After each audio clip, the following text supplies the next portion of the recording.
Esta conferencia se titula Todo empezó con un santuario, porque como bien saben ustedes, la exposición que tenemos ahora en el Museo de Albacete y que clausuramos el próximo 27 de marzo, es decir, quien no la haya podido ver, por lo que sea,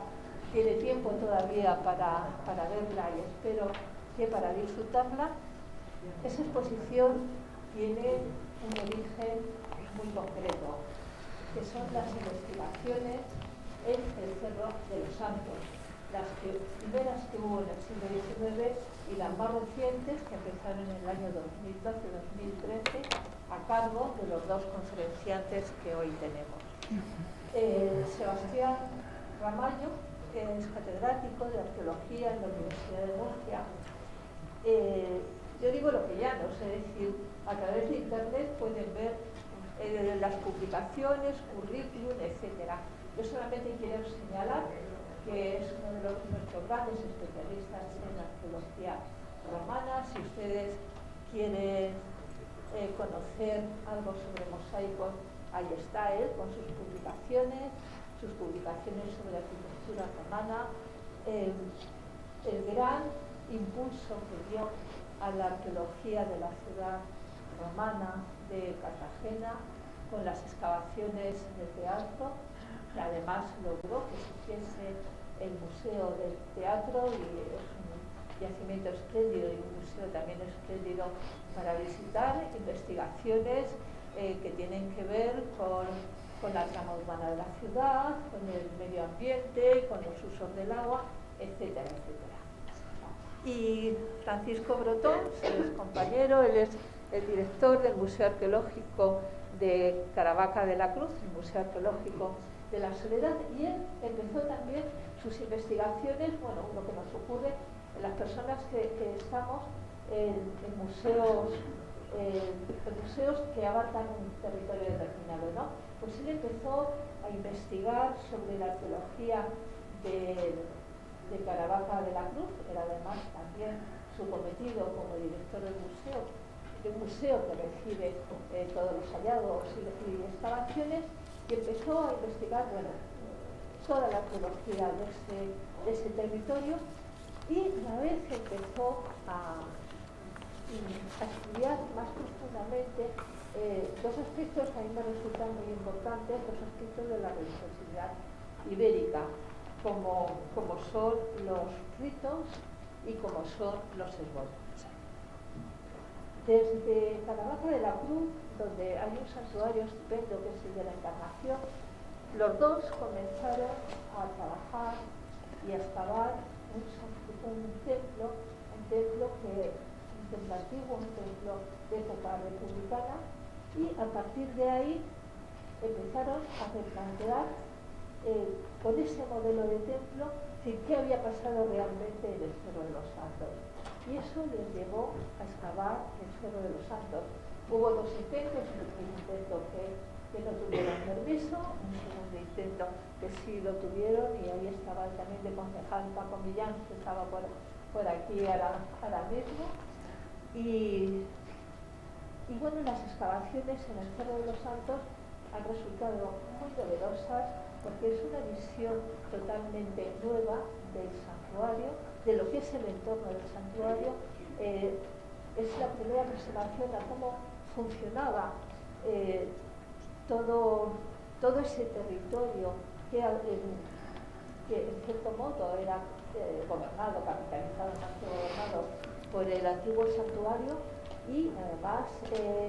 han hecho aportaciones muy importantes en torno al templo, a la construcción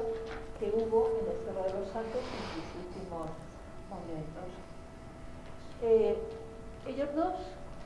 comenzaron pues a investigar en la provincia de Albacete, y de aquella investigación surgió una nueva idea, un nuevo proyecto, que es hacer el gran catálogo de escultura del Cerro de los Santos, que se abordó. Costó unos cuantos años hacerlo, y bueno, es un gran catálogo con todo lo que hay conocido en los museos en España o fuera de España. Bueno, básicamente el Museo del Louvre es el catálogo más completo y actualizado de la estatuaria ibérica del cerro, y lo que pasa es que, bueno, pues no tuvimos la suerte de que ese catálogo saliese a la luz en un tiempo muy adecuado, sino que fue a finales del 2019 y luego nos llegó este dichoso virus. Por sugerencia de ellos comenzamos a pensar en una reunión científica sobre arqueología ibérica, una reunión que se habría de celebrar en Albacete, conmemorando el 150 aniversario de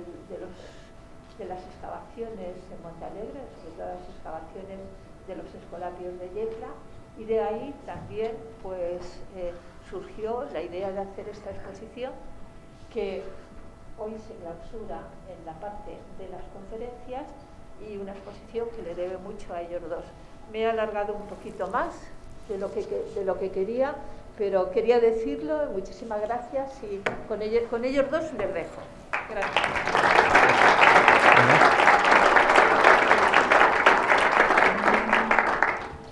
Vamos a ver. Funciona bien, ¿no? Todo, ¿no? Vale. Perfecto. Bueno, muchas gracias, Rubí, por tu presentación. Gracias también por invitarnos a participar en este interesante ciclo de conferencias. Y yo, como siempre, lo primero que me sorprende, bueno, que ya no me sorprende tanto en el Museo de Albacete, es el auditorio, es encontrar siempre el auditorio lleno. Entonces, en este caso, pues, hay una satisfacción especial de ver cómo el Cerro de los Santos, después de 150 años de investigaciones, después de ser probablemente el santuario ibérico de Hispania, en el que más se ha intervenido, en el que más se ha estudiado, pues todavía sigue despertando el interés que demuestra pues el público que tenemos aquí, al que quiero también agradecerle su presencia. Yo siempre digo que realmente la excavación, el descubrimiento y las primeras excavaciones, las primeras rebuscas y excavaciones en el Cerro de los Santos, pues de alguna manera constituyen el acta fundacional de la cultura ibérica. Es el primer momento. A partir de aquí empieza ya a hablarse con una base consistente sobre la cultura ibérica como muy poca más, como uno de los pueblos ibéricos de la España prerromana anterior al mundo romano, ¿no? Entonces, de ahí la importancia de estas excavaciones, de las cuales pues hace unos meses, prácticamente ahora 3 o 4 meses, se hicieron los 150 años. La historia de Cerro de los Santos es larga, la historia de los Cerros de los Santos es larga, como lo son también sus investigaciones y como son también sus excavaciones. Ahí podemos ver, bueno, ya es un diagrama que hemos publicado ya en varias ocasiones, pero bueno, ahí podemos ver todo el recorrido que han tenido estas excavaciones, y uno podría pensar, después de 150 años, realmente es que es muy poco lo que se puede decir, ya que se va a decir más, que se puede decir más de un santuario como el Cerro de los Santos, donde realmente ha habido tantas intervenciones, donde ya incluso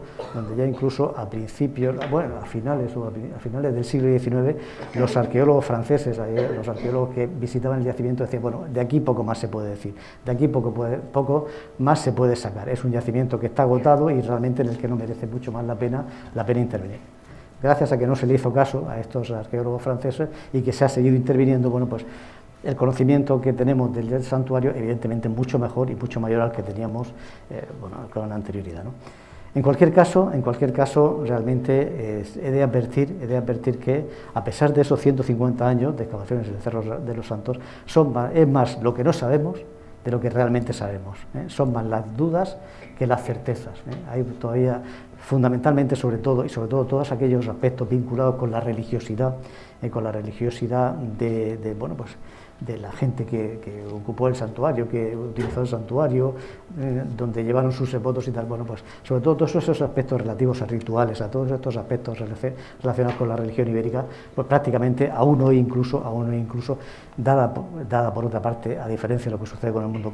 clásico, dada la ausencia de inscripciones, por ejemplo, y de textos escritos, pues prácticamente hoy por hoy sigue siendo desconocida. Bueno, pues este es un rápido recorrido desde que se inician un poco las primeras menciones, diríamos un poco, bueno, salvando algunas dudas que hay, algunas primeras referencias que hay del siglo XIV, del siglo XV, pero desde 1830, en el que empieza ya a aparecer con motivo de un incendio que provoca una deforestación, en fin,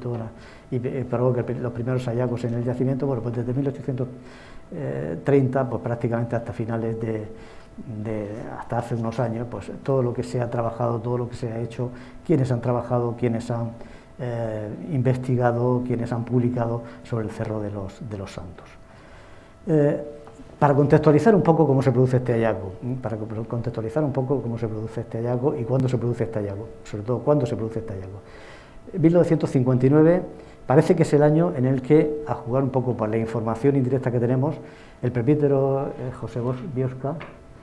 visita por primera vez el yacimiento del Cerro de los Santos y probablemente pues, hace ya la primera recolección, o por lo menos hace un poco una primera observación directa de los restos. 1959 es un año clave en la historia de la ciencia, porque es un año clave porque se publica El origen de las especies de Darwin. 1859, el mismo año en el que estamos empezando ya está empezando la historia del Cerro de los Santos. Pero es que también poco después se publica El Capital de Karl Marx. Son dos obras que van a ser clave en toda la evolución del pensamiento científico, prácticamente en la historia realmente reciente, para marcar un poco las pautas de la historia posterior. Es más, en 1870 se realizan las primeras excavaciones en el Cerro de los Santos, primero por el relojero de Yecla, por Vicente Juan Amat, luego ya por el José Antonio Soriano, el administrador de la finca, y luego por los padres Escolapios. Pero es que en 1870, el mismo año que se empiezan las excavaciones en el Cerro de los Santos, se empiezan las excavaciones en Troya. Slima empieza a excavar en Troya. Troya, donde precisamente en unos años antes, en torno al 64-65 me parece que era, ya Calvet había dicho que en la colina de Irsalik estaba la legendaria ciudad de Troya. ¿Qué pasa? Que realmente con estas excavaciones empieza a ampliarse considerablemente los límites del mundo clásico, los límites de la arqueología y en general los límites del mundo clásico, en el sentido de que hasta este momento prácticamente la arqueología griega y la arqueología romana había sido una arqueología del mundo clásico, de la Grecia clásica, bueno, la Grecia arcaica, la Grecia clásica y del mundo romano. A partir de este momento, pues es el momento, hay una efervescencia cultural también, y es el momento de redescubrimiento de nuevas culturas. Pocos años antes se había producido otro hecho fundamental, el redescubrimiento de Egipto con las campañas de Napoleón. Entonces, unos años, en este caso ya a principios del siglo XIX, pero bueno, de alguna manera también había contribuido a esa identificación, a un mejor conocimiento pues, de todas estas civilizaciones, de todas estas culturas anterior al mundo clásico, anterior al mundo griego y al mundo romano. Bueno, pues en este contexto se producen esas primeras excavaciones en el Cerro de los Santos. También coincidiendo en este caso ya no tanto con la primera excavación de 1870, pero sí con la excavación, sí con las primeras rebuscas y las primeras visitas al yacimiento por parte de Aguado y Alarcón, que se llevan a cabo en 1860, se publican también algunos trabajos donde se empiezan ya a hacer alusión, se empiezan a conectar los restos arqueológicos con un pueblo ibérico autóctono de la península ibérica anterior a los romanos. Son esas, por ejemplo, pues las publicaciones que se hacen, el informe que se hace por parte de Manuel de Góngora en el viaje literario por las provincias de Granada y Jaén, donde se habla de la muralla de Ibros, del elemento ibérico, y se asocia con ese mundo bastetano, con ese mundo ibérico, algo que luego se reafirmará de nuevo en la posterior antigüedad prehistóricas de Andalucía. Bueno, estaremos un poco en este contexto, ¿no? Por esos mismos años, hay que ver, 1869. Estamos hablando, la fecha clave nuestra es 1871 de la publicación, pero 1870 es el momento en el que se están llevando a final de las primeras excavaciones. Pues en 1869, en Totana concretamente, Rogelio Incharro Andieta, un ingeniero también de caminos, me parece que de caminos, canales y puertos, muy vinculado también con la geología, lleva a cabo también las excavaciones en la Bastida. Ya no solamente nos estamos encontrando en Oriente, que se amplían esos límites temporales de la arqueología, de la historia de la humanidad, ¿no? En el sentido de que empiezan a aparecer estas culturas, estas civilizaciones anteriores al mundo clásico, también en la península ibérica y muy cerca también, concretamente en el caso nuestro de Totana, pues nos estamos encontrando con la definición ya de unas materiales, de unas culturas, de unos restos, de unas anteriores a lo tradicionalmente conocido. Bueno, en todo ese contexto, como decía, pues se publica esta obra clave que va a ser la memoria, además una obra clave y sobre todo yo creo que por el impulso además del padre Lasalde, casi clarividente en el sentido de que partiendo prácticamente de la nada empezar a plantear gracias a un estudio exhaustivo del material cerámico hallado, sobre todo y fundamentalmente de todo el material, pues empezar a plantear esa existencia de ese pueblo astetano, de ese pueblo ibérico que habría precedido al mundo clásico, ¿no? al mundo romano. Pues tendríamos un poco la obra. También paralelamente voy a hacer una rápida historia de la investigación para centrarnos luego en lo que ha sido los problemas de la investigación y lo que ha sido la intervención, las últimas intervenciones. Como decía también, paralelamente casi en 1871, también gracias a los hallazgos del conjunto, sobre todo de las decenas ya de esculturas de votos pétreos que aparecen en las primeras rebuscas, sobre todo las de Juan Vicente Amat y luego las excavaciones de los Escolapios, bueno, pues realmente ese volumen de material que va a llamar muy pronto la atención y van a empezar también a publicarse, a salir referencias en distintos medios, sobre todo en distintos medios, en distintas publicaciones, periódicos y noticias, también aludiendo a esos hallazgos. Por eso decía que no es cierto, vamos, muy probablemente se había hablado ya de Bastetano, se había hablado del mundo ibérico con la muralla de Ibros, pero la entidad, la envergadura que tenían los hallazgos del Cerro de los Santos y la proyección que iba a tener, iba a convertir este yacimiento concretamente pues, en ese centro, en ese foco de estudio, en ese foco de análisis, en ese foco impulsor de estos estudios de la España prerromana. Bueno, pues ahí tendríamos algunas referencias muy rápidas. Pueden completar esta parte de la intervención, se completa muy bien con la exposición, los que no lo hayan visto, como ha dicho Rubí, los que no lo hayan visto, pues pueden verlo y pueden también ver un poco, completar algunos aspectos, y si no, también incluso en el catálogo, ¿no? Bueno, las primeras referencias al margen, y en cualquier caso la publicación de la memoria de los padres Escolapios del año 71 no es la primera publicación que se hace sobre las antigüedades del Cerro de los Santos. Hay una primera publicación, de algunas de las esculturas que son recogidas por Aguado, la publicación por Aguado y Alarcón, una publicación que no es del propio autor, sino que realmente recoge incluso los dibujos y la información transmitida que es publicada por José Amador de los Ríos. Si bien realmente las primeras intervenciones, las primeras visitas, los primeros hallazgos habían sido de Aguado y Alarcón, es José Amador de los Ríos el que hace la primera publicación. La historia es bien conocida. Aguado y Alarcón manda un informe con unos dibujos a la Real Academia de Bellas Artes, de la Real Academia de Bellas Artes pasa a la Real Academia de la Historia, no se contesta y no se contestará hasta 1868 por parte del Museo Arqueológico Nacional. En ese periodo pues sale esta publicación en 1862 y 1863, El arte en España, que es una publicación muy breve donde se comentan un poco, se describen un poco las esculturas a las cuales se le da una adscripción visigoda.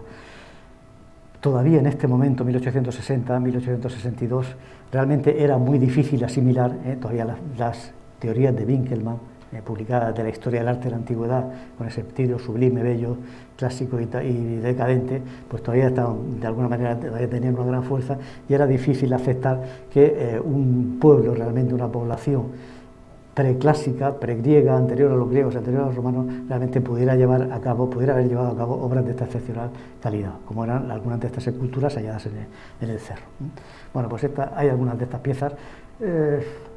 El capitel, por ejemplo, que es una pieza clave, ya aparece en este primer momento y es una pieza clave para de alguna manera identificar y concretar incluso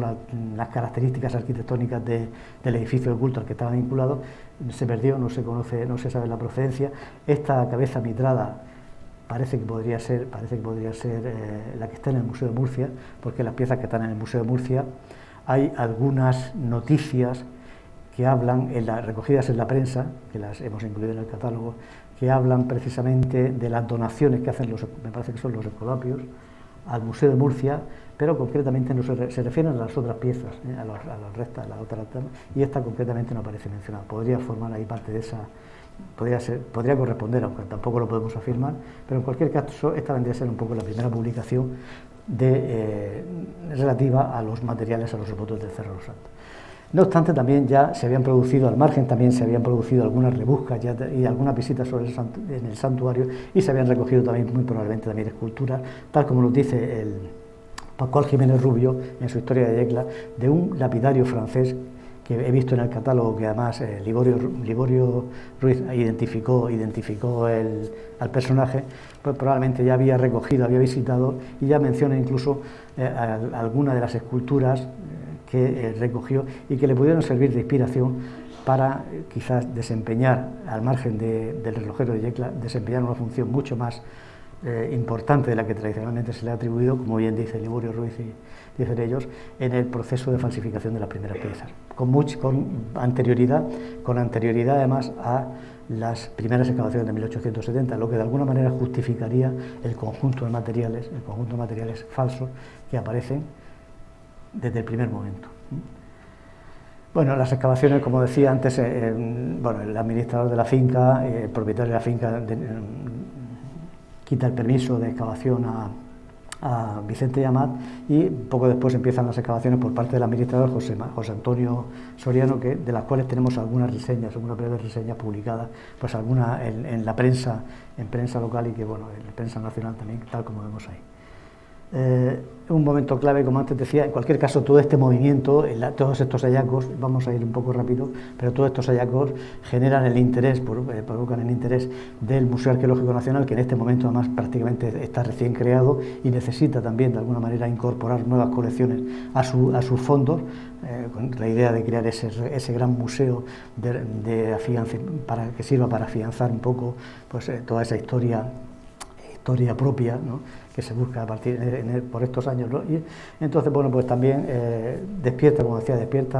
el interés del Museo Arqueológico Nacional, que primero en 2 misiones y luego en una tercera, más tarde, en 1885, envía también al padre Lasalde, en la primera con Malibran también, a adquirir piezas y a informarse sobre esos hallazgos del Cerro Los Santos. En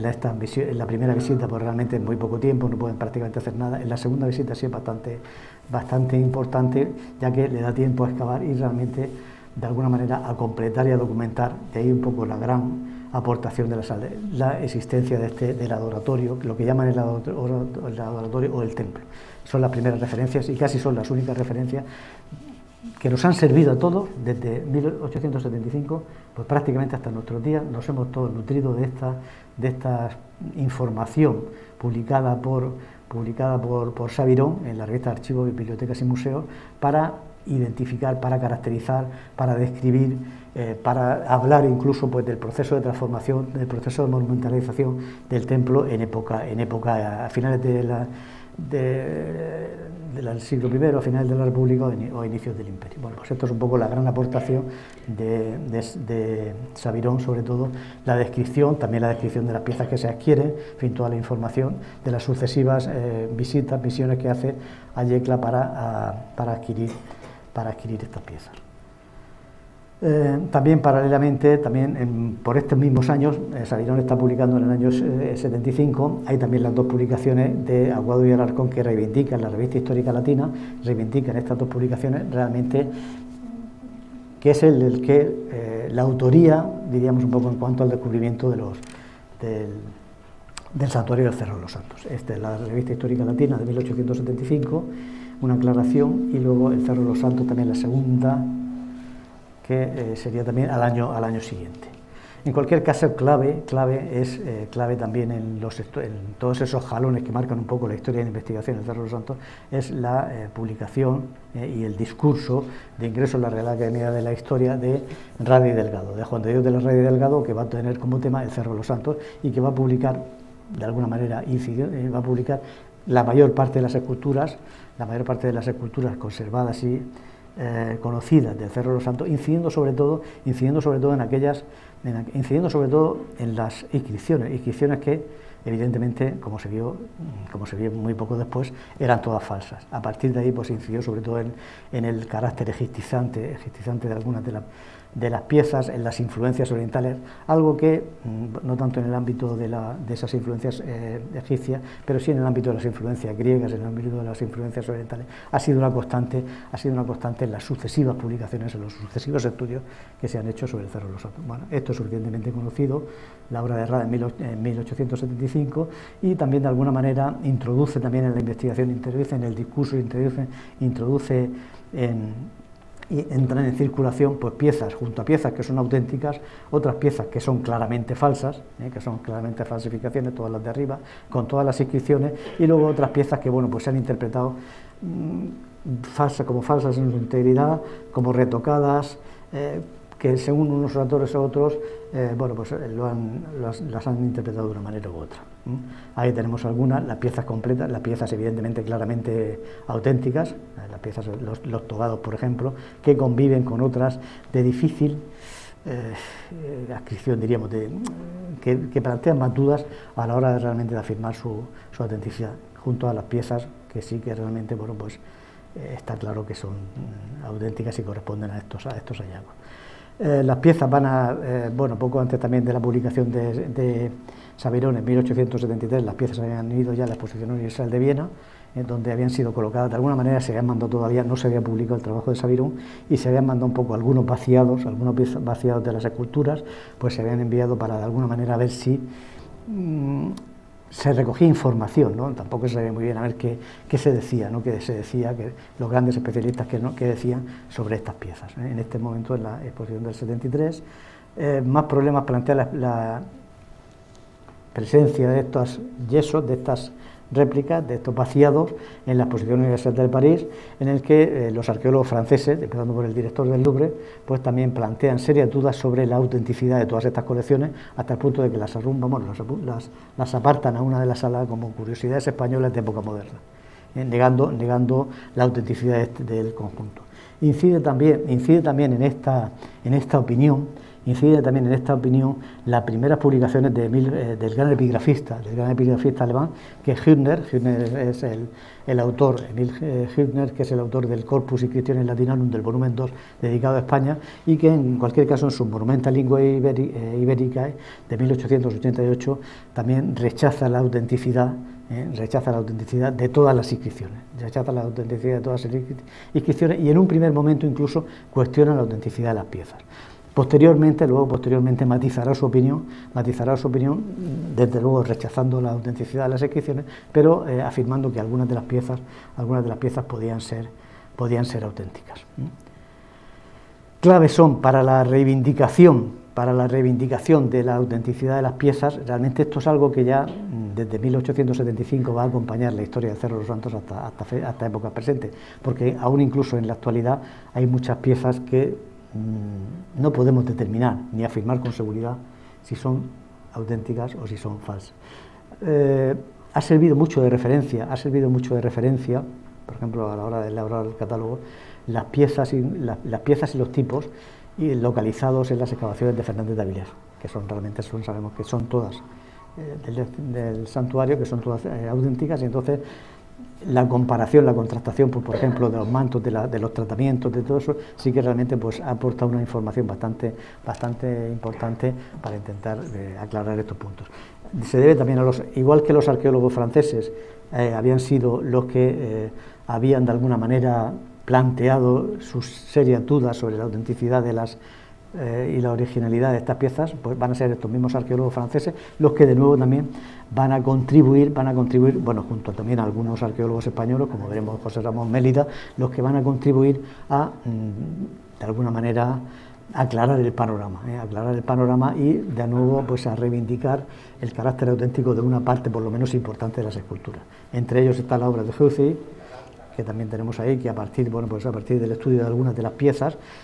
determina realmente la originalidad y la autenticidad de las piezas, determinando además incluso las influencias en el ámbito oriental, en el mundo griego, en el ámbito oriental. Y ya siguiendo, esta parte voy un poco rápido, y ya siguiendo, para que no termine, y siguiendo un poco con esta línea, pues luego los trabajos de Arthur Engel también, publicados en 1892 y 1896, tras la visita al cerro. Él visita el cerro, incluso llega también a hacer unas excavaciones de 2 o 3 días, que realmente con una cuadrilla de obreros de Yecla, pero prácticamente no hace nada, pero sí que recoge pues en todos los muros, las muretes de contención de todo el entorno de la Rambla y demás, sí que recoge algunos materiales que son también de especial interés. A partir de ahí también sí que realmente, y tras el conocimiento de algunos de esos materiales, pues sí que realmente determina esa autenticidad, algo que luego también refrendará sobre todo el gran hispanista, que será Pierre Paris. Pierre Paris, en la publicación de 1901 en el Bulletin Hispanique, que sobre todo va a estudiar los materiales originales depositados por los padres escolapios en Yecla, y que determinará también un poco, en este caso sí reafirmará esa autenticidad. Y luego también refrendada también otra vez de nuevo tras el artículo del Bulletin Hispanique en la famosa obra, en su obra el ensayo sobre el arte y la industria de la España primitiva, donde de alguna manera se caracteriza por primera vez a nivel global y se recogen a nivel global todas aquellas evidencias, todos aquellos materiales correspondientes a esta cultura ibérica. Pero bueno, pues aquí será una obra clave. No obstante, en cualquier caso, sí que es cierto que también el interés sigue. Realmente, en esos últimos años, entre 1870 y prácticamente finales del siglo, principios del siglo XX, realmente el interés prácticamente se mantiene continuo, y las referencias las publicaciones y las referencias a esos hallazgos del Cerro de los Santos son prácticamente continuadas. Entonces, bueno, no solamente ya en un ámbito más restringido, como es un ámbito local, sino incluso también en la prensa o incluso en boletines, en noticias, en algunas publicaciones inglesas, por supuesto francesas y alemanas, pues, como por ejemplo esta publicación también de Junghers, o sobre todo también lo que es más importante, aquí está,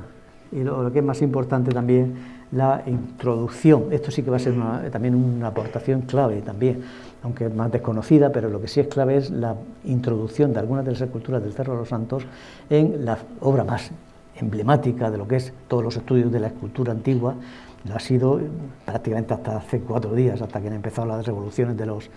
repertorios digitales, que es la obra de Amelung, el repertorio fotográfico de Walter Amelung, con toda la estatuaria, con cientos y cientos de piezas de estatuaria grecorromana. Entonces esta es una obra clave. Entonces el hecho de que aparezca, pues ahí están recogidos. Quizás se ve bien, ¿no? Ahí están recogidas las piezas marcadas sigladas. Bueno, pues el hecho de que aparezcan estas piezas universaliza, de alguna manera sirve para universalizar el conocimiento de los restos del cerro. Paralelamente también por la década de los años 80, muy meritorio, como decía, el trabajo realmente de una altura intelectual considerable, pues el trabajo de Lasalde, ¿no?, que reivindica mucho el papel de esta escultura, de todos estos restos de este santuario, como un testimonio de ese pueblo bastetano, prerromano, anterior a los romanos, que habitó en esta zona. Entonces, en este sentido, hay también varios artículos, siempre lo que sí es cierto que publicados en revistas de escasa difusión, pues las antigüedades de Yecla, la ciencia cristiana, el semanario murciano, en revistas que tienen un reducido recorrido, pero que son importantes porque de alguna manera pues contribuyen a reafirmar esa opinión de ese carácter autóctono, de ese pueblo bastetano, y concretamente de la existencia de estos talleres de escultura bastetana asociados a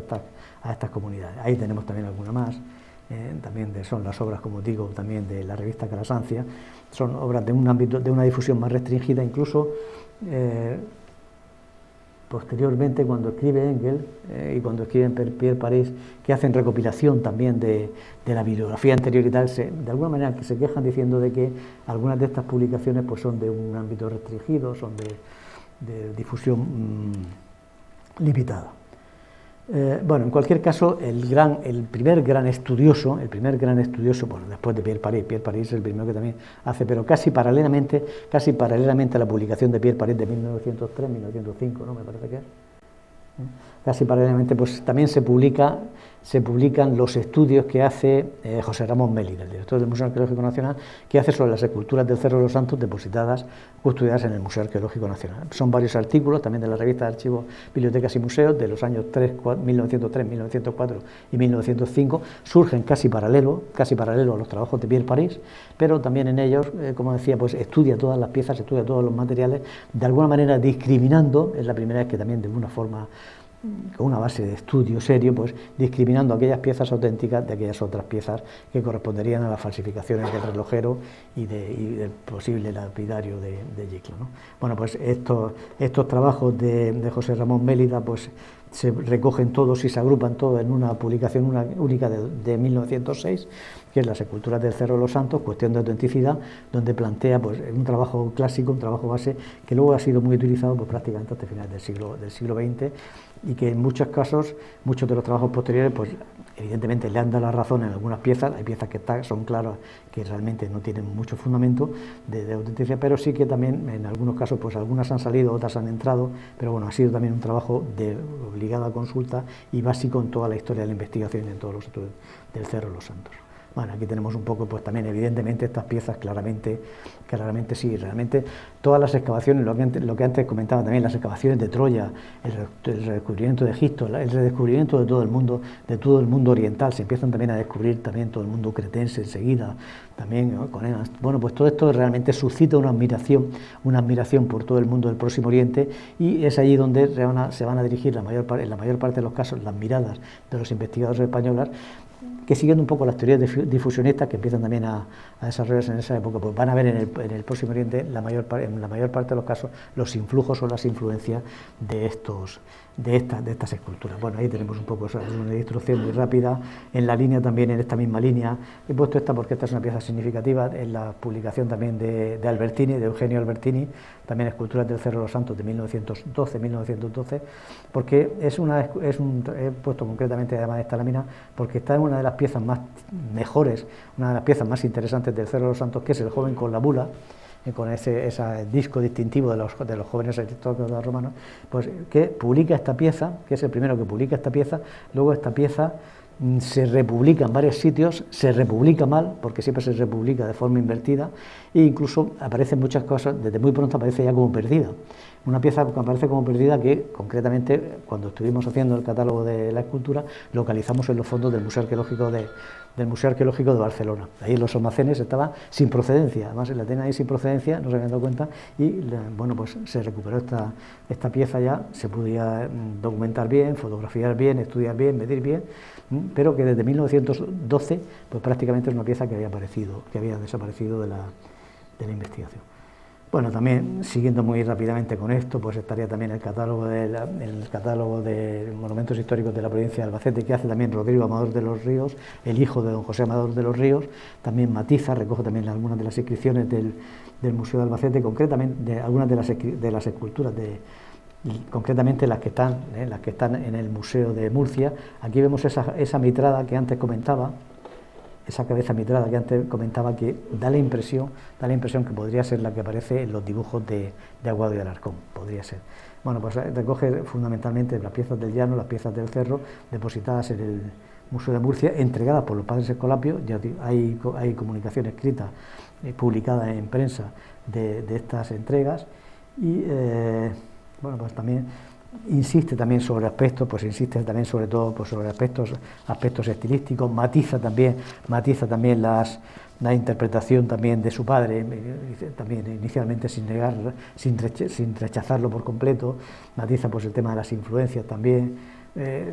vincula también los restos del edificio con una posible también estructura ya de época visigoda. En fin, hay una serie de, sin terminar de rechazar al padre, a las interpretaciones del padre, bueno, pues hace también, hay una mezcla también de influencias extrañas. En 1911 la dama, esto es muy curioso porque realmente en la exposición de la romanidad de Roma, en las termas de Diocleciano de Roma, la dama oferente, dedicada sobre todo a Roma, la grandeza de Roma, pues la dama oferente va a ocupar un lugar preferente, pero como testimonio de una cultura paralela prerromana o paralela al mundo romano y de carácter autóctono. Entonces es bastante importante, esto ha sido estudiado más recientemente por Trinidad Tortosa, todo lo que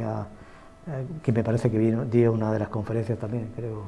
o si no tienen en el catálogo está el estudio detallado y pueden verlo también. Lo que sí es cierto que a partir ya de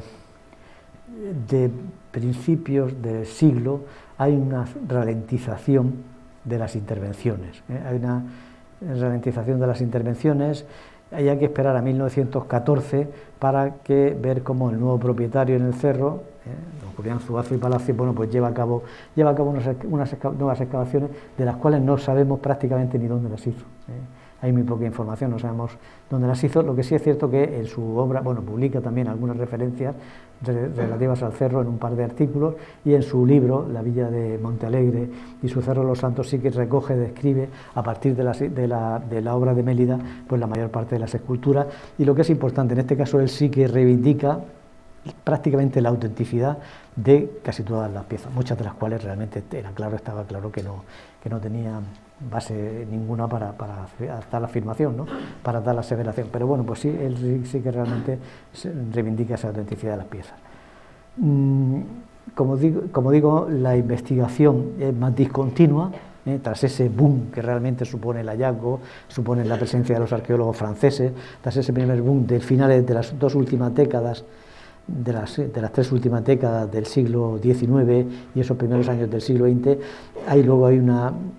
la investigación se hace más discontinua, no se trabaja tanto ya en el propio yacimiento, pero sí que realmente sigue estando presente en el ámbito de la ciencia internacional. Las esculturas del Cerro y el Cerro de los Santos siguen estando presentes en el ámbito internacional, como muestra también la presencia de un lote considerable, pues, en la Exposición Internacional de Barcelona de 1929. Ahí tenemos la publicación, además la publicación es la descripción y el estudio lo hace Bollín Pera, gran especialista realmente, un personaje de la ciencia española. Entonces, bueno, pues recoge también varias de las inscripciones que también tenemos aquí, ahí las podemos ver, están todas ahí recogidas en el catálogo de la exposición del 29, pues están todas recogidas, y aún incluso en el Museo de Barcelona, cuando fuimos ahí a estudiar las piezas que estaban en el Museo de Barcelona, precisamente, recuerdo que subir en la parte de oficina, en la parte de eso, precisamente me encontré, al subir una de las escaleras, me encontré con uno de los yesos, que fue de la Gran Dama Oferente, que fue la que estuvo probablemente en la exposición y que está todavía ahí custodiada en el Museo de Barcelona. Arriba estaba ahí en zona de almacenes, no está bien expuesta, pero también la pudimos también identificar ahí. Obras fundamentales, porque bueno, uno de los problemas que siempre ha planteado, ya para ir terminando con esta rápida historia de la investigación, obras fundamentales también en el ámbito de esa historia, pues han sido las de García Bellido. ¿Por qué? Porque realmente García Bellido, uno de los problemas que han tenido siempre y que siguen todavía teniendo las esculturas del Cerro,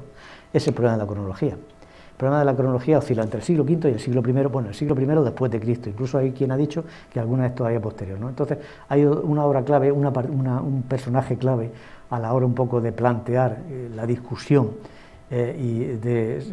sobre bases ya más a nivel de paralelo, sobre bases científicas más serias de las investigaciones de las esculturas del Cerro de los Santos, es García Bellido. Don Antonio García Bellido, el gran maestro de la arqueología española, en 1943, con motivo de la vuelta de la Dama de Elche desde el Louvre a Madrid, bueno, pues replantea, estudia pues, muchas de estas obras, y él incluso ya llega a sugerir que incluso la Gran Dama,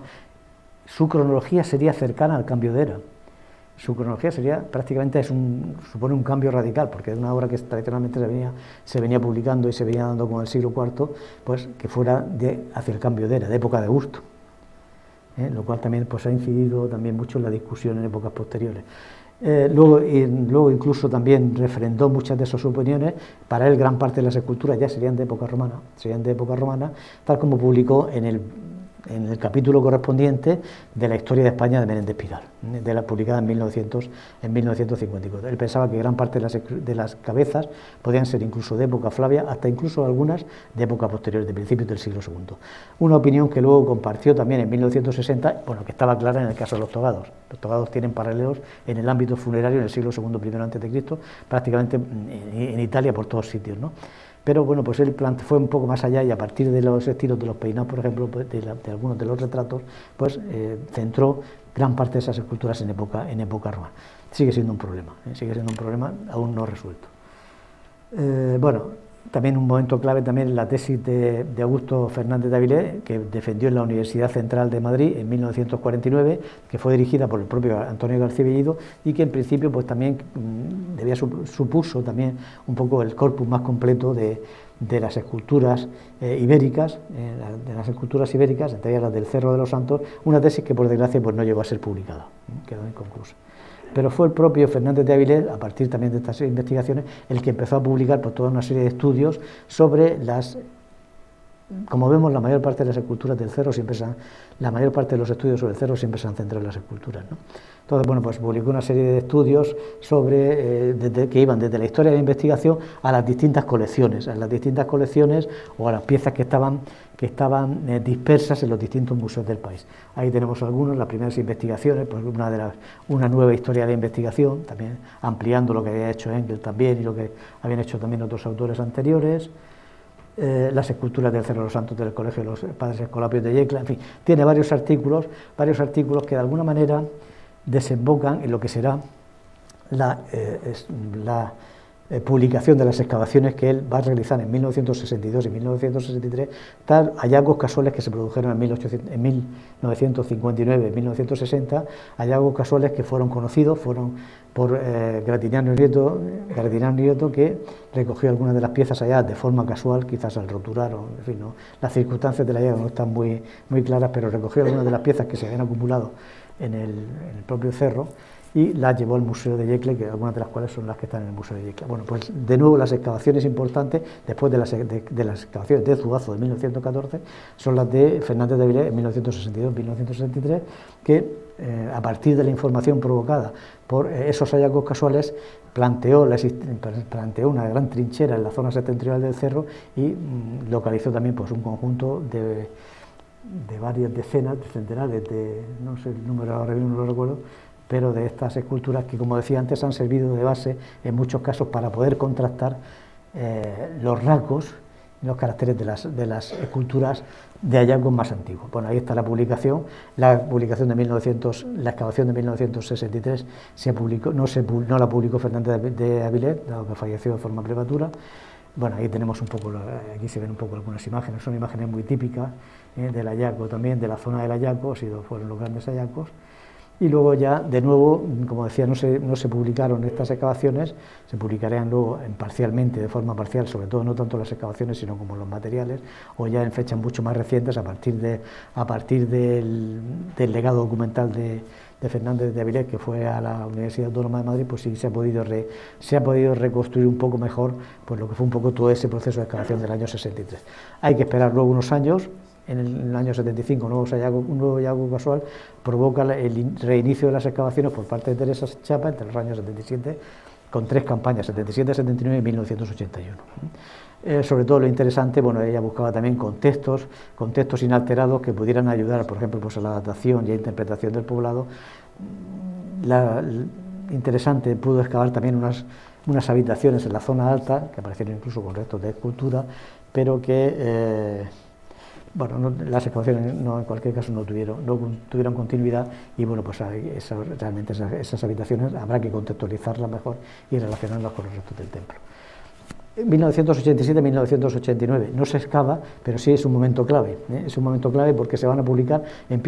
bueno, habíamos visto ya la tesis, si echamos la vista atrás, cuando terminemos la exposición, echamos la vista atrás, veremos que muy pocos yacimientos arqueológicos en el país han dado lugar a tantas tesis doctorales.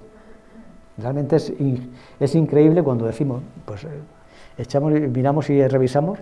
decimos, ¿cómo es posible que en un único yacimiento haya dado lugar a 6 tesis doctorales? Creo que son 5 o 6 tesis doctorales, empezando por sin contar el discurso de Rada, ¿no? Pero empezando por la de Fernández de Avilés, tesis doctorales, la escultura humana en piedra del mundo ibérico, de Encarnación Rubianes Ruiz. Gran parte de esta tesis doctoral está dedicada a las esculturas del cerro. Aquí ya se hacen análisis de tipo estilístico, de tipo iconográfico, se intentan establecer clasificaciones, agrupar las esculturas, agrupar sobre todo los retratos. Son estudios ya mucho más profundos. Y luego también casi de forma contemporánea a la tesis doctoral de Encarnación Rubianes, pues está la de Mónica Ruiz Bremón. Quizás también a nivel global, hasta no hace mucho, pues el estudio quizás más completo y mejor documentado en la caracterización y análisis tipológico, estilístico, iconográfico, general, de todos los esbotos pétreos del Cerro de los Santos. Eso sería ese. El siguiente punto sería otra tesis doctoral, en este caso la de José Miguel Noguera, que dedica a las esculturas romanas de la parte meridional del Conventus Cartaginensis, una parte importante es la de la provincia de Albacete, que se publicará luego de forma monográfica, recogiendo pues a todo el conjunto de togados, aquellas esculturas que por la vestimenta o incluso por las características, por ejemplo del peinado, por sus características tipológicas, se podían relacionar con producciones similares de época ya tardo-helenística, halladas en Italia y que podían ser escritas como romanas. Planteamos un poco la siguiente y la última, lo que antes comentábamos, nuevas aportaciones arqueológicas, el estudio sobre todo a partir de las excavaciones de los materiales excavados por Fernández de Avilés, la última que se llama Santuario Cerro de los Santos, nuevas aportaciones arqueológicas. En este caso no es una tesis doctoral, es una tesis de licenciatura, pero que bueno, pues también iría un poco en esa misma línea. La última tesis doctoral es la de Elizabeth Trukowski, que también hace un compendio ingente con todas las esculturas, buscando paralelos en el Próximo Oriente, intentando establecer una clasificación desde las piezas más sencillas y más arcaicas hasta las más recientes, con un estudio iconográfico profundo, a veces incluso un poco confuso, pero bueno, que también es otro estudio íntegro dedicado en este caso a las esculturas del Cerro de los Santos, y este es de 2006. Empezamos en 1870 y en 2006 todavía siguen saliendo tesis doctorales en relación al Cerro de los Santos. Bueno, el interés también, no me quedo aquí en esta, en la última, también incluso esta es la tesis doctoral de Carmen Marx, leída en la Universidad de Colonia, también se representa, que sobre todo lo dedica a aquellas esculturas halladas en Hispania, de alguna manera con marcada influencia, del mundo romano. En este caso también pues recoge todo, sobre todo todas las piezas con imationes, todas las piezas con togados hallados en el Cerro de los Santos. De alguna manera en 2008 me parece que es la disertación, esta es su tesis doctoral del 2008 y sería un poco, cerraríamos ahí un poco este capítulo. Bueno, con algún artículo concreto, en 2017, relativamente frecuente, informe también sobre algunas de las esculturas, ahí lo tenemos sobre todo, analizando sobre todo la vestimenta, vestimenta helenística, adoptada también por el mundo romano y probablemente pues desde el mundo romano transmitida hacia el mundo ibérico y concretamente hacia la zona hasta el Cerro de los Santos. Todos esos son los antecedentes y a partir de aquí iniciamos un poco nuestro proyecto de investigación. Los nuevos planteamientos, los nuevos trabajos de investigación. Bueno, pues ahí tenemos un poco los planteamientos que nos hacemos de cara a un poco qué es lo que hay que hacer. A partir de lo que sabemos, qué es lo que hay que hacer. Bueno, pues lo primero un nuevo levantamiento topográfico, la inserción en el trazado viario, estudio de los itinerarios y localización de carriladas, a partir de los vacíos que nosotros detectamos de investigación. Nosotros detectamos delimitación del área sacra mediante prospección de cobertura total, localización de posibles restos del templo, cimentaciones y posibles zanjas de fundación, prospección extensiva en el espacio entre el Cerro de los Santos y el Llano de la Consolación, toda la zona al margen en torno de la rambla de agua salada, prospección intensiva del sector septentrional que se extiende junto al cerro, identificación con el fin sobre todo de intentar identificar si las estructuras que sabemos que cava Fernández de Avilés en 1963 tenían una continuidad y qué entidad tenían, porque bueno, Fernández de Avilés conocíamos el dibujo de una habitación más o menos cuadrangular, pero realmente bueno pues a qué correspondían, a qué respondían, y sabíamos que aparecía asociada a materiales de época imperial romana. Entonces, bueno, pues a partir de ahí, ver un poco, interpretar qué es lo que podíamos saber de eso. Decíamos, prospección y localización de las canteras en el entorno del cerro, es uno de los aspectos discutidos, la procedencia de la piedra sobre la cual se labran las esculturas. Se planteó desde el principio, se plantearon canteras en el Monte Arabí, se plantearon en distintos sitios, realmente, bueno, pues queríamos intentar determinar, por lo menos caracterizar o localizar esa cantera de cara a un posterior estudio, a un posterior análisis de tipo petrográfico que nos permitiera establecer ya la correlación entre piezas y áreas de extracción. Y luego recopilación y publicación ordenada del material votivo en piedra disperso en los distintos museos españoles y extranjeros. Y bueno, estos serán un poco los resultados. Veríamos un poco, esta es la primera, el nuevo levantamiento topográfico, que era fundamental hacerlo para poder situar, para poder georreferenciar estructuras, recortes, también situamos, por ejemplo, restos de carriladas, de cara un poco a restituir los trazados viarios, cualquier hallazgo cerámico, cualquier cosa que se pudiera georreferenciar sobre una topografía, donde todo pues fuera ubicado con precisión, con sus coordenadas UTM y demás. Bueno, pues esto un poco fue esa topografía. Luego hicimos un poco también el análisis, se ha podido determinar, porque siempre se ha planteado el Cerro de los Santos, y luego a partir del Cerro de los Santos y a partir de los hallazgos de Fernández de Avilés se habló de que la estructura que podía haber asociada a restos de época romana podía corresponder a la mansión de Aspalen, una de las mansiones, una de las estaciones, una de las casas de postas que habría pues en la llamada Vía Heraclea o Camino de Aníbal, un camino utilizado ya en época romana, pero de tradición muy anterior, también, que de alguna manera pues unía la zona del Levante con la zona de la Alta Andalucía, con la zona de Cástulo, y que muy probablemente pues atravesaba por toda la zona de Lezuza, Levisosa, hasta hacia Saitavis, cogiendo, como vemos aquí, pues gran parte del término de Montealegre y todo lo que sería un poco la parte septentrional, la parte meridional de Albacete. Bueno, pues un poco hicimos también todo este estudio. Aquí lo podemos ver un poco, este es el análisis, aquí se puede ver muy bien el análisis a partir de la información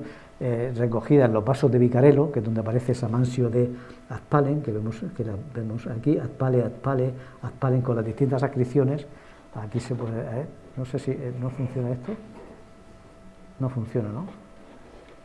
No, el ratón es que me parece, no funciona. Bueno, se puede ver en la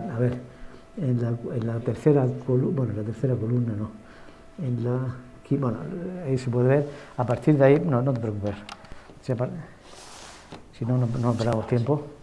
Bueno, aquí lo podemos ver, la forma en la que aparecen los vasos de Vicarelo, la contrastación de toda esta información con el anónimo de Rávena y con el itinerario de Antonino. Entonces, a partir de ahí se hizo una restitución del trazado de la vía con las correspondientes distancias, estableciendo una reducción, una equivalencia entre lo que serían estas estructuras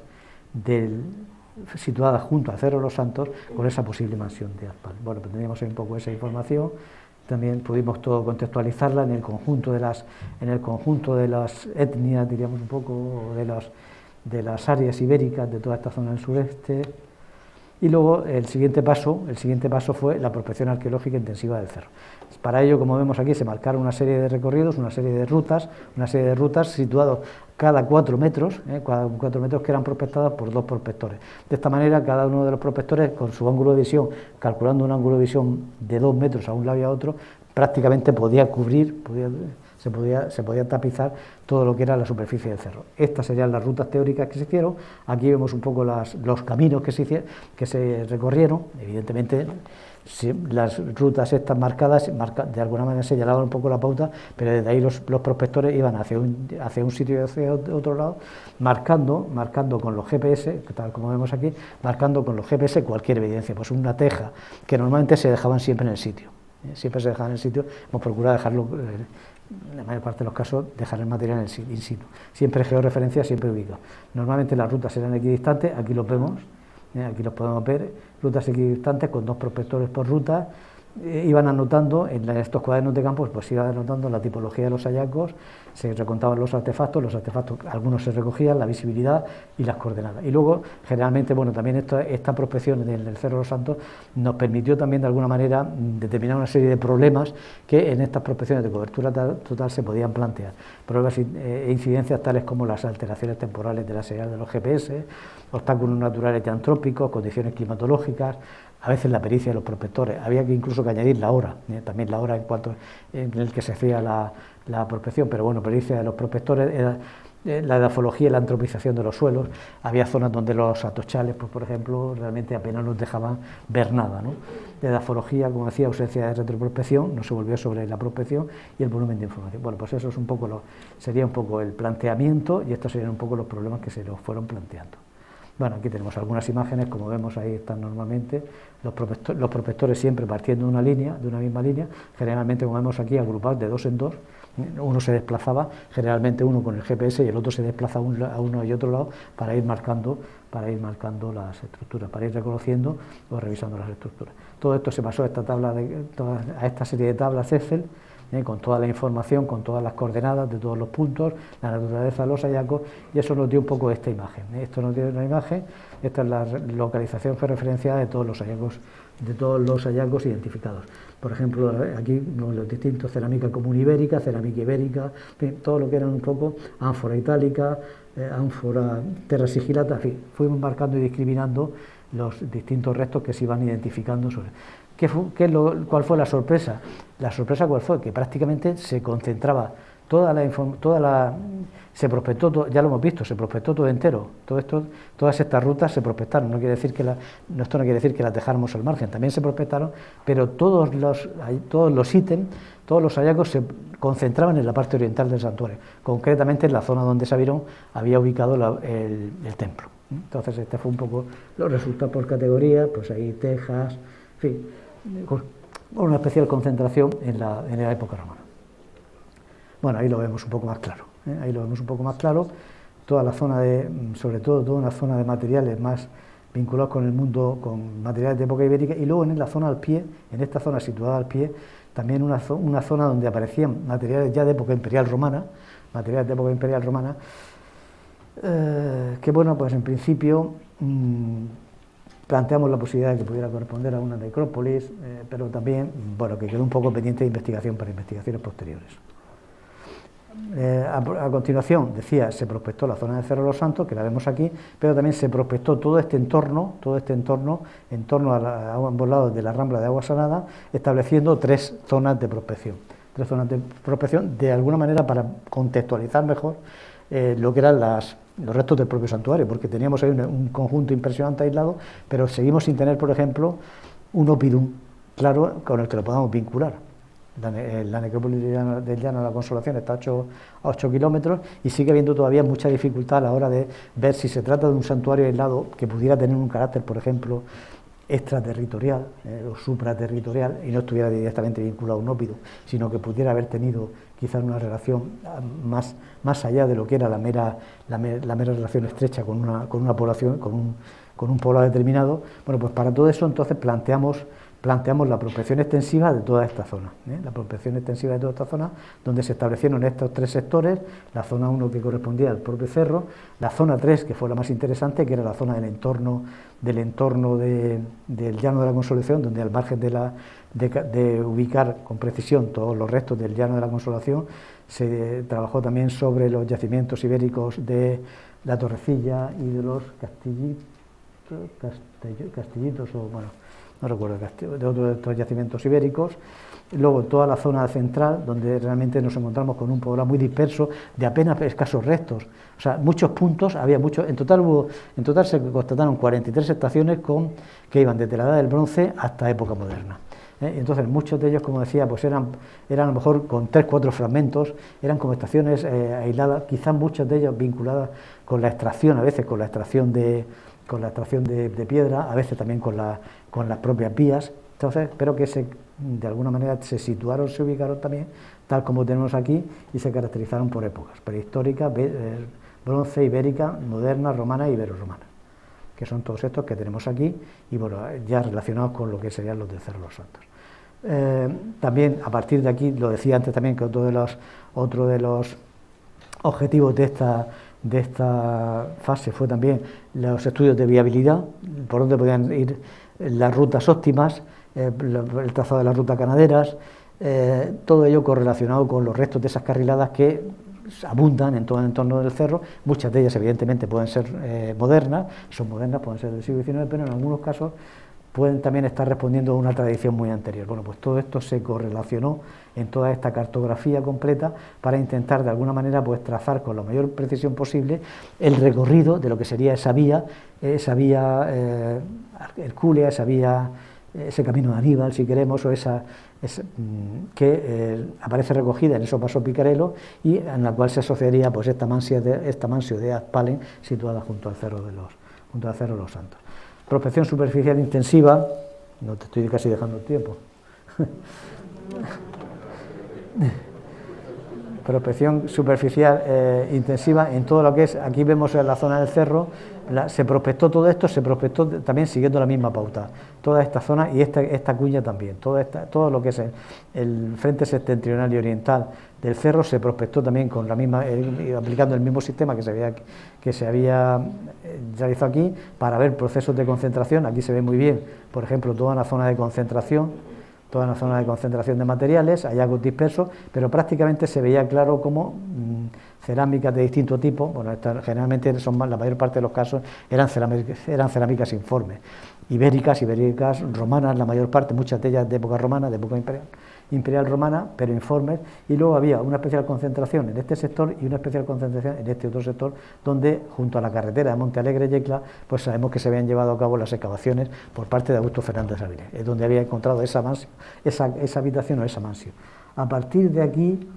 bueno, ahí vemos un poco la imagen típica de los prospectores, y lo interesante es que a partir de aquí superpusimos la información arqueológica producida por la prospección superficial con la prospección geomagnética, que se hizo en toda esta zona y que nos permitió ya caracterizar determinados sectores en clara coincidencia más con las zonas de concentración, pues nos permitió determinar determinadas estructuras. No se han llegado a excavar, no se han llegado a ver, sino simplemente ha aparecido a partir de esta prospección superficial, pero que sí que coinciden muy bien, evidentemente en un caso con la excavación de Fernández de Avilés, se pudo localizar el sitio preciso de esa habitación y las estructuras que podía haber más o menos colindantes, y luego también en esta otra zona, que antes ya habíamos visto con la prospección del cerro que ponemos al principio, también había una proyección, una prolongación. Bueno, pues ahí también se pudo ver todo eso. La prospección también continuó. Luego otro de los objetivos, decía antes, fue el determinar y el localizar esas carriladas en distintos puntos, carriladas que podían ser antiguas, que podían ser modernas, pero que de alguna manera nos permitían luego integrar con esos trazados teóricos y con esos trazados, diríamos, un poco idóneos, que también habíamos planteado en el estudio teórico. Y luego también otro de los puntos importantes que decía de esta prospección extensiva que hicimos ya en el último año fue la prospección también y la localización de las áreas de extracción, la localización de las áreas de cantera, algunas de las cuales evidentemente me van a decir, estas son modernas, evidentemente lo sabemos, son modernas, no discriminamos, sino que documentamos todas, fueran modernas o fueran antiguas, para luego realmente en el estudio petrográfico, pues hacer ya la siguiente fase. Ahí vemos aquí sí que tenemos, bueno, evidentemente decía antes, pues estas evidentemente son las zanjas de extracción para los bloques, aquí algún bloque que se quedó a medio sacar, ¿sí? Y algunas que sí parece que son antiguas, incluso con las marcas para colocar las cuñas, para clavar las cuñas y extraer la piedra, algunas que sí también corresponderían a un proceso, mientras que en algunos casos nos encontrábamos que había unos procesos de extracción de frente de cantera, en otros casos realmente la extracción se llevaba a cabo mediante, ¿cómo podemos llamar? Capas, diríamos, un poco de forma horizontal y en extensión. Entonces es lo que por ejemplo veríamos aquí, pero extracción difusa. Ahí vemos un poco como las marcas, por ejemplo, las marcas han quedado aquí, o ahí vemos también las marcas de las cuñas. Ahí, bueno, algunas esas, y bueno, la más interesante que fue intentar constatar y registrar cómo las marcas de los fósiles, el resto de estos fósiles que aparecen en muchas de las esculturas, justo aparecían en la cantera situada junto al propio cerro.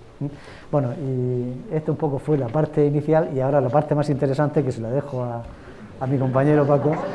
para que nos explique el templo. Bueno, voy a intentar ser rápido porque sé que ustedes están cansados y ya se va haciendo un poco tarde. Vamos a ver, yo lo que quiero es ponerles al día un poco de lo que han sido las intervenciones relativas a la estructura de culto, al pequeño templo Inantis que nosotros conocíamos en el Cerro de los Santos a través de las intervenciones de Sabino. En esta imagen un poco general del cerro pueden ver cómo casi todas las intervenciones que se han llevado a cabo desde finales del siglo XIX han tenido lugar en el entorno de esta estructura. La consecuencia ha sido que prácticamente no tenemos ninguna seriación estratigráfica. Todo el sedimento está alterado de arriba abajo, y lo que se ha hecho a lo largo de estos 150 años,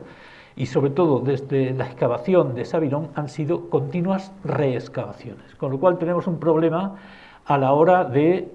obtener una información adecuada sobre este edificio. Vamos a ver. Bueno, en mayor detalle pueden ver prácticamente toda la zona fue batida por los padres Escolapios y Sabirón. Algunas intervenciones que pueden corresponder a Zuazo. Tenemos aquí las últimas de Fernández de Avilés, las que llevó a cabo Teresa Chapa, y todas centradas en torno al edificio de culto. Las primeras noticias de ese edificio de culto nos las dio la tenemos en la revista El Arte en España por parte de José Amador de los Ríos,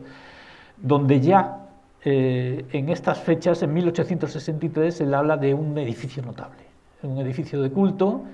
que ya considera que está en mal estado de conservación, con los sillares dispersos por toda la zona del cerro y bastante rotos y deteriorados.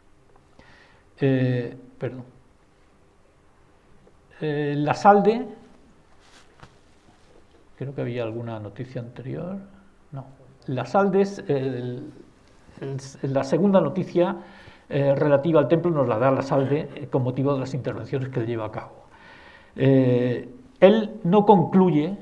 por completo la excavación de esta estructura, sino que la deja parcialmente excavada. Sobre todo se interviene en la zona de pronaos y parte de la zona de la cera. Entonces nos da unas dimensiones, como ven ustedes, que no se corresponden con la realidad, son unas dimensiones parciales de lo que él había podido ver hasta ese momento, hasta 1871.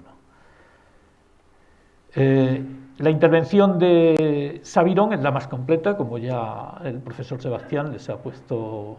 antecedentes, y aquí definitivamente aparece ya la estructura por completo, que es una estructura de 15 metros 60 centímetros de longitud por 6 metros 90 centímetros. Se trata de un templo inantis del que han aparecido muy pocos restos arquitectónicos, muy pocos elementos arquitectónicos, apenas tenemos alguna noticia de fustes de unos 70 centímetros de anchura, el capitel que conocíamos con anterioridad,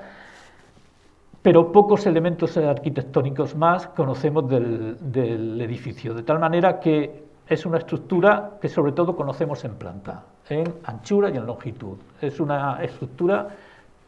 que conocemos de manera bidimensional y apenas en altura. Una de las últimas noticias nos las da también Arthur Engel. Ya ven, este es el dibujo que hace del templo con motivo de su visita durante la misión arqueológica que llevó a cabo en España, y está dibujando una estructura algo rara, de gran desarrollo en sentido este-oeste y de unos 6 metros de anchura. Es decir, nos está dando una porción de lo que es la dimensión en anchura del templo, pero gran parte había desaparecido bajo capas de escombros y de tierra. Por último, Pierre Paris, en el ensayo que hace sobre la industria del arte primitivo en España, publica esta fotografía y a pie de ella habla del templo del Cerro de los Santos. En realidad da la sensación de que lo que tenemos son los sillares de ese templo, pero ya dispersos por el cerro. Es decir, aquí prácticamente no quedaba nada de la estructura. ¿Qué es lo que nos planteamos nosotros cuando queremos intervenir en el cerro? Pues partimos de la experiencia previa que habíamos tenido en los años 90 en el Cerro de la Ermita de Encarnación en Caravaca, donde habíamos trabajado sobre un santuario ibérico monumentalizado ya en los inicios del siglo II a.C. y que sufre sucesivas monumentalizaciones, una de ellas en época de Augusto, con la construcción de un edificio inantis muy similar al del Cerro de los Santos. A la vista de los resultados y también de las dudas, de los interrogantes que nos planteó aquella excavación, nosotros ya desde los años 90 deseábamos intervenir en el Cerro de los Santos porque pensábamos que parte de los interrogantes que teníamos allí se podían solucionar con la intervención en el cerro, y parte de los interrogantes del cerro podían ser solucionados con la intervención que habíamos llevado a cabo en el Cerro de la Ermita de Encarnación, como efectivamente ha sido. Para esa intervención, por lo tanto, un poco llevando a cabo una reposición de lo que era el dibujo de Sabirón en el espolón del Cerro de los Santos, planteamos toda una serie de zanjas perpendiculares para intentar localizar las zanjas de cimentación, que era con seguridad lo único que iba a restar de esta estructura. Como ven, en 2013 los resultados, pues la verdad, fueron relativamente pobres. De las únicas entalladuras para cimentación de sillares los encontramos en esta zona, y prácticamente estas dos zanjas que pensábamos iba a cortar la estructura a todo lo ancho, no dieron ninguna información. La cuestión es que cometimos un error, y es no considerar que Sabirón nos había dado un dibujo que estaba orientado con una brújula, es decir, con el norte magnético. Y el norte magnético había cambiado, desde 1871 había variado aproximadamente unos 18 grados oeste. ¿Qué quiere decir? Que nosotros prácticamente al plantear las zanjas de excavación con arreglo a la información que nos dio Sabirón, nos habíamos equivocado por completo. En la campaña de 2014 lo que hicimos fue corregir la orientación y en esa campaña ya conseguimos recuperar por completo las zanjas de cimentación de los muros largos. No han aparecido, no hemos conseguido que aparezcan, o no hemos conseguido ver ninguna zanja de cimentación de los lados cortos. Estos son las imágenes de los escalonamientos de las superficies de recepción para esos sillares que se labran en la propia roca del Cerro de los Santos. Es lo único que resta del templo, pero estos restos, por humildes que parezcan, nos permiten corroborar que la información que nos dio Paulino Sabirón en cuanto a dimensiones del edificio eran absolutamente correctas. Tanto por lo que se refiere a anchura como probablemente a longitud. En anchura, desde luego, sí pudimos comprobarlo, igual que pudimos comprobar la existencia de estos muros dobles, de los que hablaba también Sabirón, él varía la medida en torno a 1,90 metros, y esto hizo posible que nosotros pudiéramos reubicar el templo en su orientación precisa y emprender los trabajos para intentar modular el edificio. Voy a intentar explicarles esto de una forma rápida,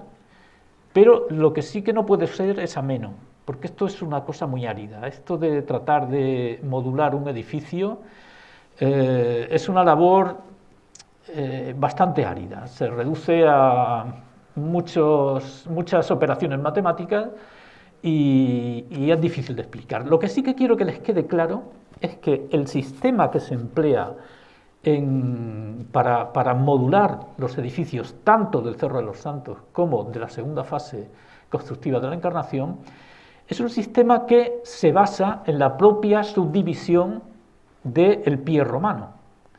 Es decir, el pie romano está subdividido en 4 palmos, en 11 uncias y en 16 dígitos.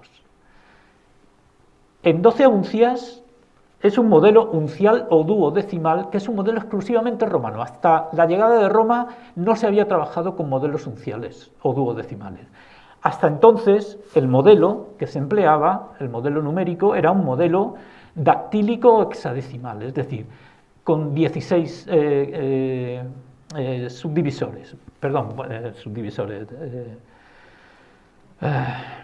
16avos de la unidad, en este caso del palmo. Esta es la medida, el sistema de medida, el modelo numérico que se emplea sobre todo en Grecia y en el mundo helenístico. Pues siguiendo, digamos, esta subdivisión que tiene el pie, se hace lo mismo considerando el ancho de la fachada. El ancho de la fachada es lo que sirve para obtener los módulos con los que se va a dimensionar todo el edificio. Por un lado, hay un dimensionamiento en la fase de diseño y en la fase de replanteo, que es un dimensionamiento geométrico, con arreglo al teorema de Pitágoras, con triángulos rectángulos, que ahora veremos un poco más en detalle, Y por otro lado, tenemos una modulación armónica, que lo que intenta es que se vaya obteniendo un edificio absolutamente simétrico y que se hace con 2 módulos. Un módulo que es 1/12ª parte de la fachada y que pudimos reconocer muy bien en los imoscapos, que es la parte inferior del fuste de las columnas, a menudo coincide también con la parte superior de las basas, y un segundo módulo que es un 16avo de la fachada y que viene a coincidir con las dimensiones en anchura que tiene la pilastra del antas, es decir, de ese muro que se proyecta de la cela. Estos tres dimensionamientos, esas tres modulaciones, encajan perfectamente una con otra. Y eso es lo que permite, de alguna manera, trabajar en las diferentes fases constructivas del edificio. En la fase de diseño y de replanteo se trabaja con triángulos pitagóricos, sobre todo con triángulos derivados de lo que se conoce como la tríada pitagórica primitiva 3, 4, 5, y que cumple esta ley, que los dos catetos, la suma de los dos catetos al cuadrado es igual a la hipotenusa al cuadrado, es decir, 3 al cuadrado más 4 al cuadrado es igual a 5 al cuadrado, 25.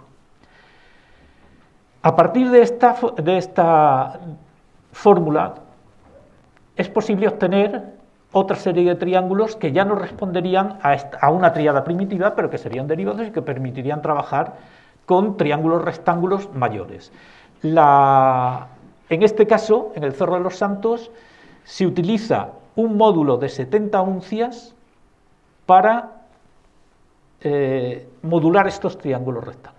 Es decir, 70 uncias se multiplica por 3, por 4 y por 5. Y de esa manera construimos el triángulo en base en altura y la hipotenusa. Un triángulo rectángulo es muy fácil de trazar sobre el terreno. 3 personas pueden trazar un triángulo rectángulo. Lo único que necesitan son las cintas con las medidas adecuadas y al final lo que logramos obtener es este ángulo recto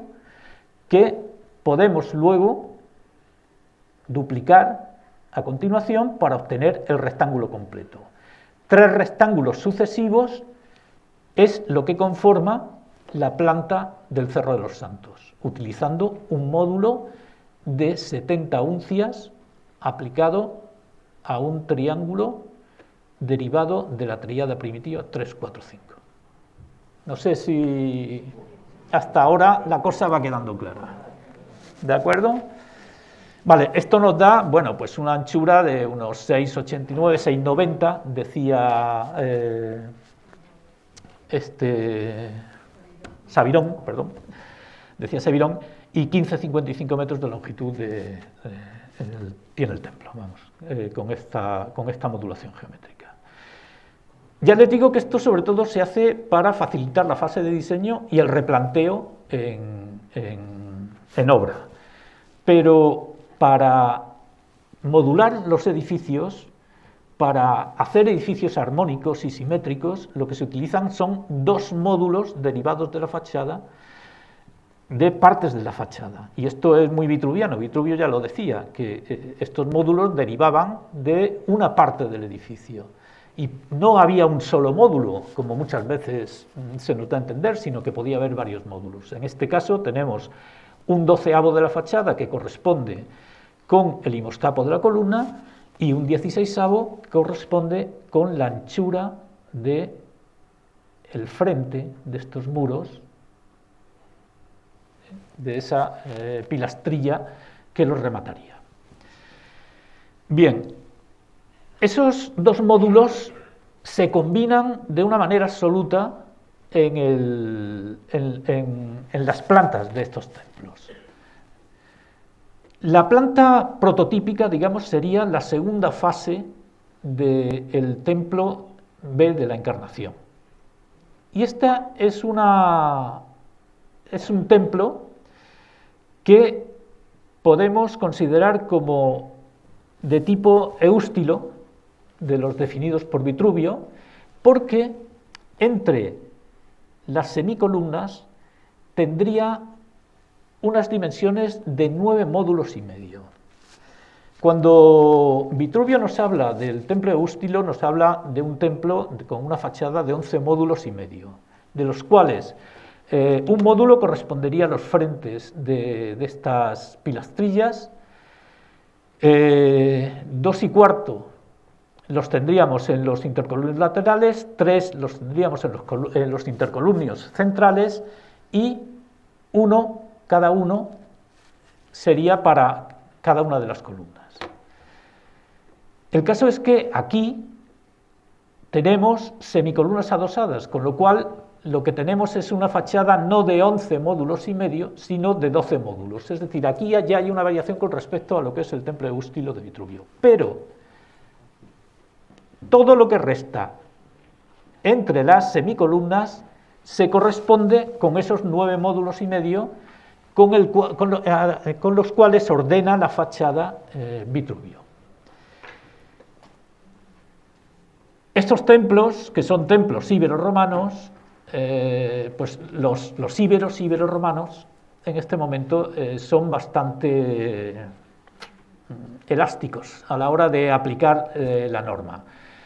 Pueden aplicarla de una forma absoluta, como ocurre en el templo, bueno, entre comillas, en el templo de la Encarnación, porque ya vemos que hay una variación en cuanto a la disposición de una de las columnas, pero esto es un elemento ritual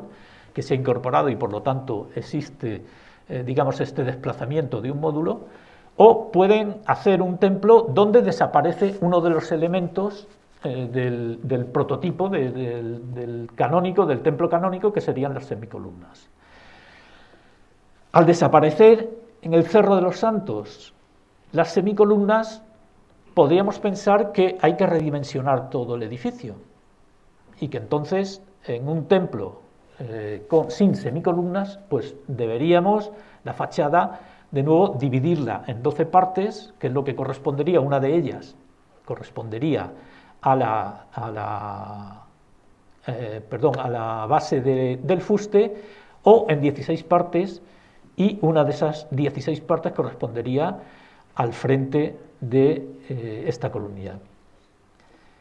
Pero no es así. En el Cerro de los Santos lo que se hace es que se trabaja sobre una anchura teórica de 12 módulos que, al perder las semicolumnas, se convierte en una fachada de 11 módulos, pero con elementos estructurales que tienen unas medidas que corresponden a una 12ª parte y a una 16ª parte de la fachada teórica. Es decir, tenemos una fachada real de 11 módulos en el sistema duodecimal, en el modelo duodecimal numérico, pero responde, digamos, su ordenación a una fachada teórica de 12. Aquí tienen un poco lo que sería la fórmula de fachada teórica, en un modelo uncial, digamos, en el que divide la fachada en 12 partes. 3/4 corresponderían a lo que serían la pilastrilla, medio módulo tendrían las semicolumnas, 2 módulos y cuartos tendrían los intercolumnios laterales, la columna lateral, la columna, una de las columnas laterales, 3 el intercolumnio central, otra columna lateral, y aquí, bueno, se repite. Pero fíjense lo que les he dicho, hay una alteración de la fachada. Se incorpora un elemento previo, una columna ritual que había en el santuario de la Encarnación, que además ha de articularse con otra serie de elementos rituales que tenemos en el eje del templo, y eso obliga a que haya este desplazamiento y este redimensionamiento o remodulación de la fachada del templo. Es decir, ninguno de los dos templos llega a ser del todo canónico. Sabemos cuál es el modelo canónico de fachada, que es el que responde a esta fórmula, pero ninguno, ni el de la Encarnación ni el Cerro de los Santos, llegan a responder al modelo canónico.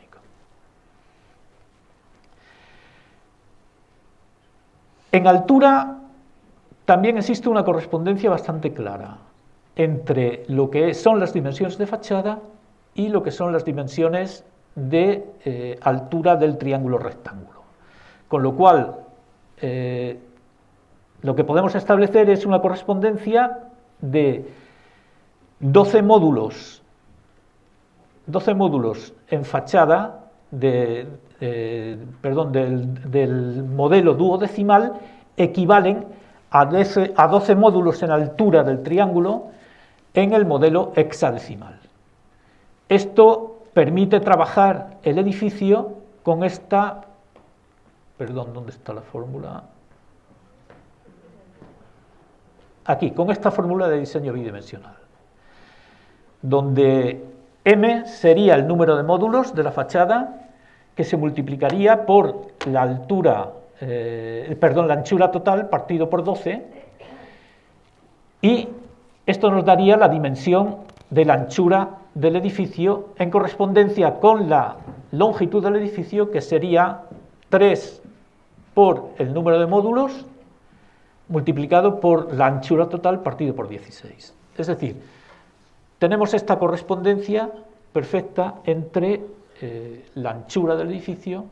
y la longitud del edificio. Y sabiendo la anchura del edificio, que es de donde se extraen los 3 módulos para construir armónicamente todo el edificio, podemos establecer cuál era la longitud también. No sé si han terminado por entenderlo bien. Es un poco complejo. Bien, ya les decía que no han sido muchos los elementos arquitectónicos que hemos encontrado en el entorno del Cerro de la Encarnación. Este es el único capitel que conocemos, junto con esta voluta que tenemos en el Museo de Yecla, y que tiene, como ven, bueno, pues un canal que tiene esta concavidad donde se dispone luego en el equino,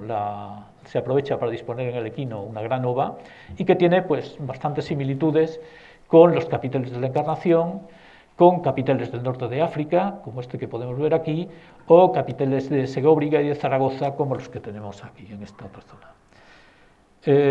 Esta es una reconstrucción más o menos de lo que pudo ser la fachada de este templo, aunque habría que, bueno, esto es una reconstrucción ya que tiene algún tiempo y habría que intentar redimensionarla un poco mejor, pero bueno, se pueden hacer una idea, si han ido al cerro, de cómo podría ser esta fachada en el lugar in situ,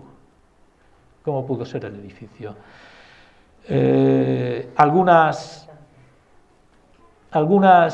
imágenes de lo que ha sido la intervención y sobre todo detalles de algunos elementos que parece que pueden ser significativos desde el punto de vista ritual, como es la incorporación de estos pequeños pozos que tienen ciertas similitudes con otras cosas que hemos podido ver también en el Cerro de la Ermita de la Encarnación, con agujeros donde se llevaban a cabo libaciones líquidas a las deidades del inframundo. Aquí nos aparece en esta zona del templo y quizá puede tener una función similar a este agujero rastrero que encontramos en el Cerro de la Ermita para llevar a cabo este tipo de libaciones. Esta es una sección longitudinal atravesando completamente esa fosa, donde encontramos algunos restos de pavimentos, de los pavimentos romanos que seguramente se disponían en la zona de la cela. Había restos abundantes de mortero de cal y encontramos también algunas piezas con signinum decorado con tesela, blancas y negras, que debe ser el tipo de decoración de suelo decorado que teníamos en la zona de la cela. La parte de pronaos seguramente iba decorada con ladrillitos romboidales y todo el entorno sabemos por Sabirón que estaba acondicionado con un mortero rosáceo, un opus signinum. Algunos paralelos también,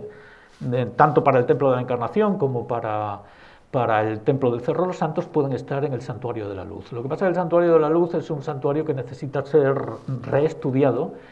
porque los restos templarios, algunas veces lo hemos discutido, nos da la sensación de que están mal interpretados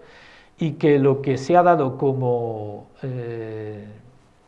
la longitud de este edificio, de este edículo, en realidad corresponde a la anchura del edificio. No ha sido bien analizado. Pero sería otro templo que, por las dimensiones que nos daría en anchura, se correspondería bastante bien con estas modulaciones que hemos visto para el Cerro de los Santos y el Cerro de la Ermita de la Encarnación. Sería otro de los templos del sureste que responden a esta modulación y a esta monumentalización en época de Augusto. Bien, continuamos teniendo interrogantes y continuamos teniendo pues, preguntas que no han sido solucionadas por estas cortas intervenciones que llevamos a cabo entre el 2013 y el 2015. Tenemos dudas sobre todo de cómo surge el santuario y por qué se elige ese desplazamiento. Ya saben ustedes que a veces se ha apuntado pues, la proximidad a la rambla de agua salada, el hecho de que las sales pudieran ser sales medicinales y que por tanto el templo pues, pudiera tener una función, estas libaciones medicinales, en fin. Todo esto parece un poco especulativo, no tenemos todavía muy claro qué es lo que pudo dar origen a ese emplazamiento, ni por qué está allí, porque tampoco tiene una presencia muy notable sobre el territorio, no es un lugar que tenga una preeminencia sobre el paisaje,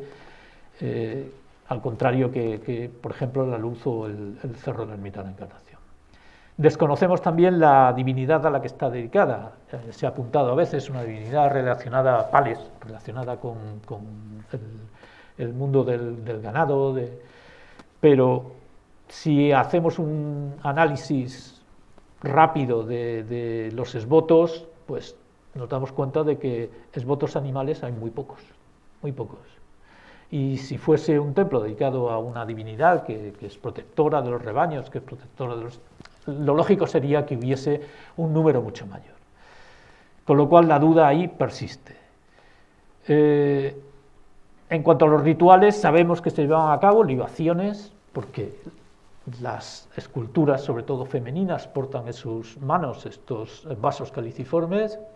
Lo que no sabemos es si llevan una mezcla de leche y miel, si llevan agua, qué es lo que llevan. Necesitaríamos también poder realizar análisis de lípidos sobre estos recipientes. Hay algunas estructuras también que vienen recogidas en los planos de Sabirón, que no sabemos qué función tendrían. La articulación del espacio interno nosotros la hemos llevado a cabo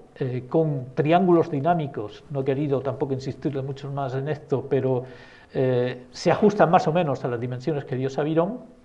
pero nos faltan elementos para poder asegurar que eso pudo ser así, y tampoco la cronología del santuario, sabemos la amplitud, pero nos faltaría quizá el momento final, terminar de apuntarlo bien y precisar probablemente mucho mejor la seriación cronológica a nivel estratigráfico, pero eso va a ser bastante complicado. Solo al pie del cerro parece que hay alguna posibilidad, pero sería sobre todo por el momento final. Por último, los oferentes y las personas que son representadas en estas esculturas, ¿quiénes eran? ¿Qué función cumplían en la sociedad ibérica? ¿Eran seguramente parte de la élite o es un santuario más abierto, a un culto más popular? Todo eso hay que tratar de definirlo un poco mejor. Y por último, pues el significado ideológico del santuario y la función política y social. Bueno, algunos más, la ubicación original de los esvotos, dónde estarían. Sabemos, eso sí, yo creo que tenemos una seguridad, sobre todo por algunas de las noticias que dio el padre Lasalde, de las capas de esculturas que ellos iban encontrando sobre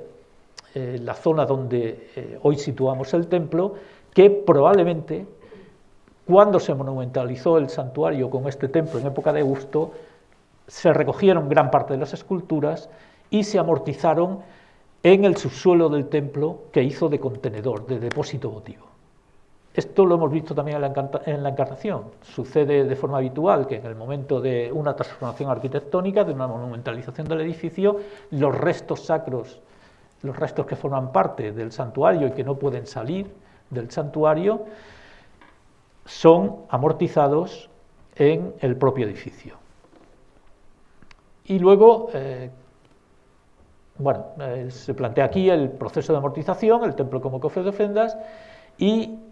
cuál es la cuantificación de las piezas que nosotros tenemos en cuanto a individuos, o sea, esculturas completas que pudo haber en el santuario o que hemos podido recuperar en el santuario. Porque lo que hemos hecho hasta ahora es recoger en el catálogo la totalidad de las piezas, pero todo esto había que empezar a discriminar la información que nos proporcionan y determinar un número mínimo de individuos. Bien. Bueno, actuaciones de futuro, pues actuaciones de carácter multidisciplinar, ya he dicho, análisis de lípidos, análisis pues, de los restos pictóricos que pudiera haber en las esculturas, de análisis hidrogeológicos. Hay muchos trabajos que se pueden ir realizando en el santuario, la restitución del paisaje, técnicas analíticas, ya he dicho, para las esculturas, análisis petrográficos en las canteras. Las canteras creo que pueden dar una información muy importante, porque sobre todo lo que tenemos localizado es el primer poblado de canteros. Es decir, hay un pequeño caserío que está vinculado a una de las explotaciones que seguramente trabaja para el Cerro de los Santos, y esto va a dar una información bastante relevante, yo creo, el día que se pueda intervenir en ellos, y llevar a cabo, yo creo que otra información necesaria es los análisis de lípidos y de residuos de microcomponentes orgánicos, sobre todo en los recipientes, porque eso nos informará acerca de las libaciones de los líquidos que contenían estos recipientes. Bien, el catálogo ha sido también uno de los grandes, digamos, empeños, y bueno, pues les agradezco a todos ustedes su presencia aquí.